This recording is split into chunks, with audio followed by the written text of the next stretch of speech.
Assalamu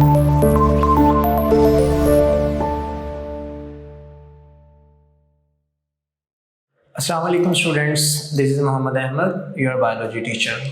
students, आज का जो हमारा टॉपिक है ये इस चैप्टर का लास्ट टॉपिक है बायो एनर्जेटिक्स का। एक्चुअल में ये कुछ सेपरेट टॉपिक नहीं है, आपकी बुक में इसकी कोई हेडिंग नहीं है।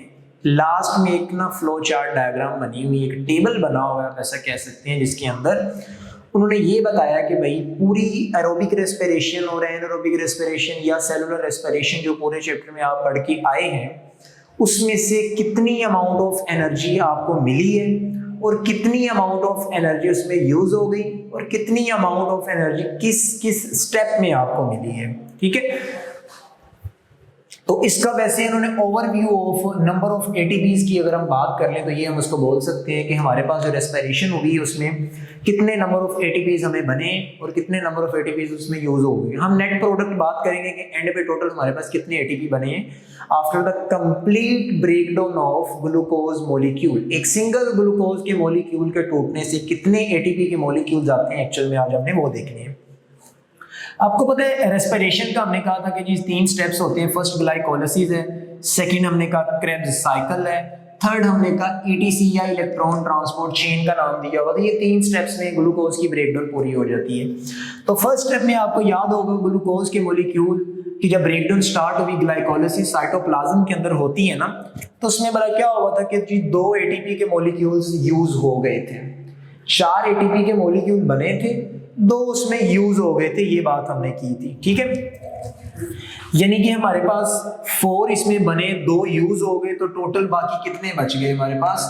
2 एटीपी के मॉलिक्यूल कहां से मिल गए हमें? ग्लाइकोलाइसिस के प्रोसेस में से 2 एटीपी के मॉलिक्यूल मिल गए हमें। ठीक है, नेक्स्ट अगर आपको याद होगा कि ग्लाइकोलाइसिस के अंदर 2 NADH भी बने थे, 2 NADH के मॉलिक्यूल भी तो बने थे ना, अगर आपको याद हो ग्लाइकोलाइसिस के टॉपिक में से। तो आपको मैंने तब बताया था कि एक NADH जो होगा ना, एक सिंगल NADH कितने मॉलिक्यूल ऑफ एटीपी के इक्वल होते हैं? 3 एटीपी के मॉलिक्यूल एक NADH में से बाहर आते हैं। ठीक है, तो 2 तो हमने एटीपी के मॉलिक्यूल देख लिए ग्लाइकोलाइसिस में बने हैं और 2 NADH के बने हैं, और एक NADH 3 एटीपी की इक्वल हुआ, तो फिर 2 NADH इसकी कितने के इक्वल हो गए हमारे पास? टोटल हमारे पास 6 एटीपी के इक्वल हमारे पास मॉलिक्यूल्स बन जाते हैं। 2 NADH इज इक्वल टू 6 बनते हैं। वैसे 2 उसमें उन्होंने कहा कि यूज, तो इसके टोटल हम बात कर लेते हैं इसमें जी 6 एटीपी को यूज होने के बाद 4 एटीपी बच गए हमारे पास। ठीक है, तो नेक्स्ट ये इसमें प्रोडक्शन होगी इतनी। नेक्स्ट, अब ग्लाइकोलाइसिस में ग्लूकोज के पायरुवेट का मॉलिक्यूल टूटा, पायरुवेट के मॉलिक्यूल से आगे इसको एसिटाइल कोएंजाइम में कन्वर्ट करना था। ठीक है, इस प्रोसेस के दौरान भी आपने देखा था कि 2 NADH के मॉलिक्यूल प्रिपेयर हो गए।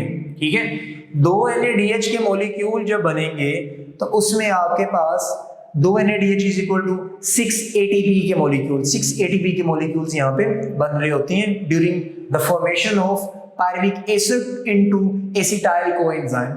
यहाँ पर 2 NADH बनते हैं। वो 2 NADH की अगर हम बात करें तो वो बाद में इलेक्ट्रॉन ट्रांसपोर्ट चेन में जाके 6 ATP के मॉलिक्यूल्स को प्रोवाइड कर रहे होती हैं हमें। ठीक है, नेक्स्ट चलते हैं क्रेब्स साइकिल के अंदर। ये क्रेब्स साइकिल हमारे पास यहाँ पे हमने देखा कि क्रेब्स साइकिल के अंदर 2 डायरेक्ट एटीपी के मॉलिक्यूल बन जाते थे। क्रेब्स साइकिल वाला टॉपिक माइंड में लाजमी रखिएगा। ठीक है, क्रेब्स साइकिल में क्या होता है कि 2 एटीपी तो डायरेक्ट इसमें बन जाते हैं। ठीक है, उसके बाद हमने देखा था कि एक साइकिल में 3 NADH बने थे, तो फिर मैंने आपको बताया था कि साइकिल रिपीट होता है।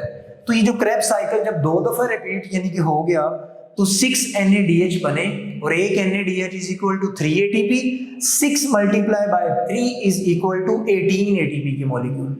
तो 18 ATP के मॉलिक्यूल इलेक्ट्रॉन ट्रांसपोर्ट चेन में जब इस 6 NADH से बन जाते हैं। ठीक है, 18 यहाँ पे हो गए। फिर अगर आपको याद होगा तो क्रेब्स साइकिल में हमने एक साइकिल में जब पढ़ा था तो एक FADH2 का मॉलिक्यूल बना था, लेकिन मैंने आपको फिर बताया कि साइकिल रिपीट होता है तो एक ही जगह पे फिर 2 बनते हैं, एक दूसरे में बन जाता है, तो टोटल हमारे पास FADH2 2 बन जाते हैं। और ये भी MCQs के लिए याद रखना है कि सिंगल FADH2 जो होगा वो 2 एटीपी के मॉलिक्यूल के इक्वल होता है। तो 2 एटीपी के मॉलिक्यूल जो होंगे, इन 2 एटीपी के मॉलिक्यूल्स 2 से मल्टीप्लाई करें तो जी 2 into 2 हमारे पास टोटल 4 एटीपी के मॉलिक्यूल्स बन गए हैं। तो ये डिफरेंट स्टेप्स के अंदर हमने देखा कि कैसे एटीपी के मॉलिक्यूल्स बन रहे हैं, कैसे NADH बनता है, कैसे FADH बनता है। उनसे फिर हम इलेक्ट्रॉन ट्रांसपोर्ट चेन में भी टोटल नंबर देख लेते हैं कि कितनी अमाउंट में बन जाते हैं। एंड पे जब हम जाके देखते हैं 2 एटीपी हमें मिल गए डायरेक्ट ग्लाइकोलाइसिस में से, 4 हमें NADH में से मिल गए, 4 और 2 6 हो गए, 6 यहाँ पे 2 NADH से मिले हमें, 6 और 6 हमारे पास 12 हो गए, 2 यहाँ पे 12 और 2 14, 14 प्लस 18 आपके पास टोटल बनते हैं 32 में 4 ऐड करेंगे तो टोटल आपके पास 36 मॉलिक्यूल्स हो गए। तो याद रखना किसी एक सिंगल ग्लूकोज के मॉलिक्यूल की जब रेस्पिरेशन होती है, कंप्लीट ऑक्सीडेशन होती है, ब्रेकडाउन होती है, तो कितने एटीपी के मॉलिक्यूल्स बनते हैं जी? 36 एटीपी के मॉलिक्यूल्स हमें मिल जाते हैं एक सिंगल ग्लूकोज के मॉलिक्यूल्स। तो ये एक फ्लो चार्ट सा बना हुआ है, इंपॉर्टेंट है, वैसे क्वेश्चन ये आ जाता है तो आपने ये नंबरिंग याद रखनी है। फिर वो पूछ सकते हैं कि ग्लूकोज की जब ग्लाइकोलाइसिस होती है तो कितने एटीपी बनते हैं, क्रेब्स साइकिल में कितने एटीपी बनते हैं, और फिर इलेक्ट्रॉन ट्रांसपोर्ट चेन में कितने एटीपी बनते हैं। ये ओवरऑल भी आपसे पूछा जा सकता है, नंबरिंग आपने अच्छे से इनकी याद रखनी है। यहाँ तक किसी का कोई क्वेश्चन हो तो स्टूडेंट्स आप हम लाजमी पूछिएगा। अल्लाह हाफिज।